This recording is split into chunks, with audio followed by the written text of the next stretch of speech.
এখন হচ্ছে যে আপনার এই হইল কেন, এই যে গুম খুনের আয়না ঘরের জল্লাদ ঘরের যে নাটক দেখলাম আমরা 16 বছর, এই গল্পের শুরুটা কোথায় দেখেন?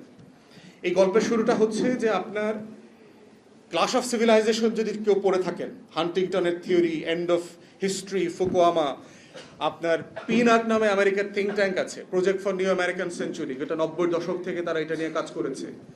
প্রত্যেকটা সুপার পাওয়ারকে তার এনিমি প্রজেক্ট করতে হয়, যে আমার ফিউচার এনিমি কে। এটা সব সুপার পাওয়ার করে। এটা যখন মুসলমানরাও যখন অটোমানদের মতো মানে সারা দুনিয়া বিজয় করে বেরিয়েছে, অথবা বাগদাদ থেকে আব্বাসিদ, উমাইয়াদরা যখন দুনিয়া শাসন করেছে, ফাতেমিদরা করেছে, সাফাবিদরা করেছে, তারাও করেছে। এটা ক্ষমতার সাথে সম্পর্কিত। তো ফিউচার প্রজেকশনটা এনিমি সাপেক্ষে করতে হয়। তো সেইখানে আপনার দেখবেন যে 90 দশকের যদি লেখাজোখাগুলো পড়েন, আপনার দেখবেন যে বিখ্যাত বইগুলো এসছে, প্রত্যেকটা বইতে ফিউচার এনিমি আকারে ইসলাম, মুসলিম সোসাইটি, মুসলিম কান্ট্রি এবং মুসলমানদের সভ্যতাকে আইডেন্টিফাই করেছে তারা, যে পশ্চিমা সভ্যতার আগামী দিনের শত্রু হচ্ছে মুসলমানরা। এবং জেনারেল ম্যাকক্লেস্কি নামে আমেরিকান বড় জেনারেল ছিল, তার একটা ইন্টারভিউ আপনারা ইউটিউবে এখনো পাবেন। সেটা হচ্ছে 1/11-এর ঘটনার আগেই পেন্টাগনে উনি গেছেন, ফেরবার পথে ওনার এক জুনিয়র অফিসার বলছে যে এখানে তো প্ল্যান হয়েছে 7টা মুসলিম দেশে যুদ্ধ করা হবে, ফ্লাট করে দিতে বলা হয়েছে। তো উনি আশ্চর্য হইলেন যে 7টা মুসলিম দেশ, তো আমরা মানে এটার কারণ কি, কেন হবে এটা? বলে স্যার এত কিছু জানি না, বড় ধরনের ইভেন্ট ঘটবে।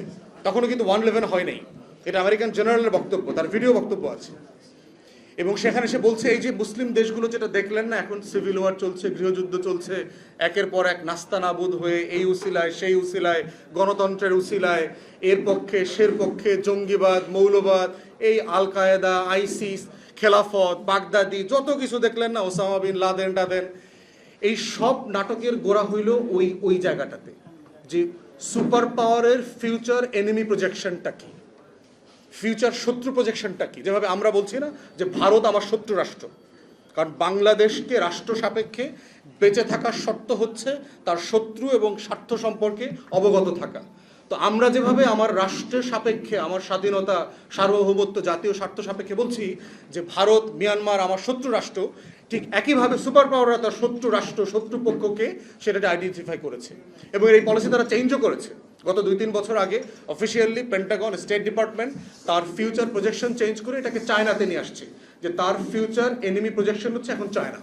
তো সে আলোচনা যাব না। তাহলে সেই জায়গা থেকে দেখেন যে তারা একটা ডিসকোর্স তৈরি করেছে যে মুসলিম কান্ট্রিগুলো, এলাকাগুলোকে সেভাবে ডিল করবে। এই প্রজেক্টের নাম হচ্ছে আপনার ওয়ার অন টেরর। মুসলমানদের বিরুদ্ধে, ইসলামের বিরুদ্ধে নিরন্তর যুদ্ধের যে প্রকল্প আমরা দেখলাম, 1/11 হইল, এর পরবর্তীতে সারা ইউরোপিয়ান কান্ট্রিতে একের পর এক আপনার জঙ্গি নাটক, খুন, এন্ট্রাপমেন্ট, হাজার হাজার মুসলিম যুবকদেরকে আপনার বিভিন্ন জায়গাতে অ্যালিউর করা, করে করে ট্র্যাপ করে করে জঙ্গি বানানো, সন্ত্রাসী বানানো। সেই নাটকের একটা বাংলাদেশ মানে পর্ব ছিল, যে দেখবেন যখন সিরিয়াল নাটক হয় তখন কিন্তু পর্ব থাকে, পর্ব অত, পর্ব অত, পর্ব অত। এদের হচ্ছে আবার মুসলিম দেশের পর্ব ছিল। এই পর্ব হচ্ছে বাংলাদেশ পর্বের ভিকটিম হচ্ছেন আপনারা। এবং এই বাংলাদেশ পর্বের সাথে আমেরিকান এনিমি প্রজেকশনের সাথে এখানে দিল্লির প্রজেক্টটা এখানে যোগ হয়েছে। এই দুই প্রজেক্টের সাথে লোকাল ন্যাশনাল সিকিউরিটি থ্রেট আকারে হাজির হয়েছে আওয়ামী লীগ, জাতীয় পার্টি, 14 দল, আমাদের সুশীল গণমাধ্যম, এই বিক্রি হয়ে যাওয়া মস্তিষ্ক যেগুলো আছে, হেলমেট মস্তিষ্ক যেটা আমাদের তরুণরা বলেছে, এই হেলমেট মস্তিষ্করা হচ্ছে এই পুরো চক্রের অংশ। অতএব সেই জায়গাটাতে বুঝতে হবে যে কেন এই যে ভাই বলে গেলেন দাড়িওয়ালা, টুপিওয়ালা, জুব্বাওয়ালা ধর্ম প্র্যাকটিস করে, তাদের কি করছে। যেহেতু 9/11-এর সময়টা পুরোটা আমি লন্ডনে ছিলাম, লম্বা সময় ছিলাম, এইটার ভিকটিম আমি নিজেও হয়েছি। এই গল্প আপনাদেরকে অন্য একদিন বলবো আর কি। বাস থেকে নামায় দেওয়া, এখানে নামায় দেওয়া, কাজে গেলে জিজ্ঞাসা করে দাঁড়িয়ে রাখছো কেন, এই ধরনের জায়গা সভ্যতার যারা, এটা তো নিজেদেরকে সভ্য দাবি করে না, ওই সব জায়গাতেও আমরা ফেস করেছি। একই সিভি ওখানে জরিপ করা হয়েছে, একই সিভি, এক্স্যাক্টলি লেখাপড়া সব সমান, শুধু নামটা চেঞ্জ করে দেওয়া হয়েছে। মোহাম্মদ অমুকের জায়গায় জন ডেভিস দিয়ে দেওয়া হয়েছে। তাকে ইন্টারভিউতে ডাকে, কিন্তু ওই মোহাম্মদ নামধারী লোকটাকে আর ইন্টারভিউতে ডাকে না। একই CV, exactly same CV, exactly same CV. একটা মুসলিম মেয়ে হিজাব পরে, নেকাব পরে, তাকে আর ডাকে না, কিন্তু একটা মহিলাকে ডাকে যিনি এই কাজের সাথে জড়িত না, তিনি নন মুসলিম। একই CV, exactly same work experience, same educational background. তো এই ডিসক্রিমিনেশনগুলো আমরা দেখেছি। অতএব সেই জায়গাতে যারা ভিকটিম ফ্যামিলি আছেন, যারা এগুলো নিয়ে ক্যাম্পেইন করছেন, আমাদের হচ্ছে ভিকটিমদের হয়ে লড়াইটা যেমন জরুরি, এই লড়াইটা চালিয়ে যেতে হবে।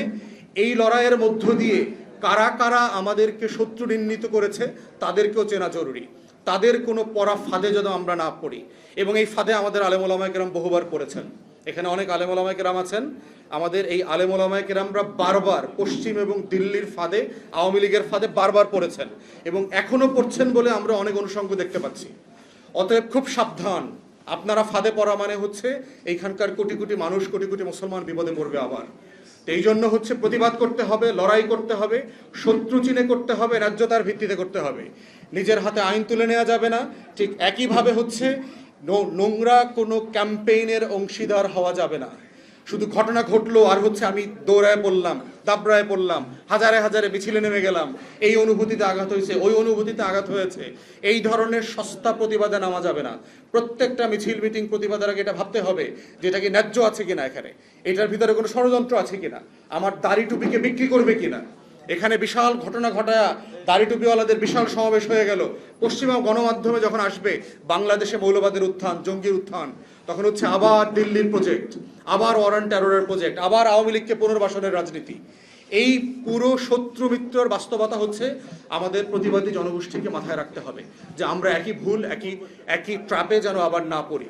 তো সব মিলিয়ে হচ্ছে অন্তর্বর্তীকালীন সরকারকে আহ্বান করছি যে গুম কমিশনের যে কাজটা হয়েছে এটা অবশ্যই প্রশংসনীয়, আমরা এটাকে সাধুবাদ জানাই। কিন্তু একইভাবে গুম কমিশনকে আর একটা সেকেন্ড চ্যাপ্টার ওপেন করেন, একটা গণতদন্ত কমিশন করেন, ভিকটিম পরিবারের গল্প শোনেন, তাদের ট্রমার গল্পগুলো শোনা দরকার। বিটিভি এটাকে লাইভ সম্প্রচার করতে হবে, মানুষকে জানতে হবে 16 বছরে জুলুমের ভয়াবহতা মাত্রা কোথায় ছিল। এইটা জানলে পরে বুঝবেন আওয়ামী লীগের পুনর্বাসনের রাজনীতির আলাপ তোলার সাহস এই দেশে কোথায় আসে, সে তখনও বোঝা যাবে।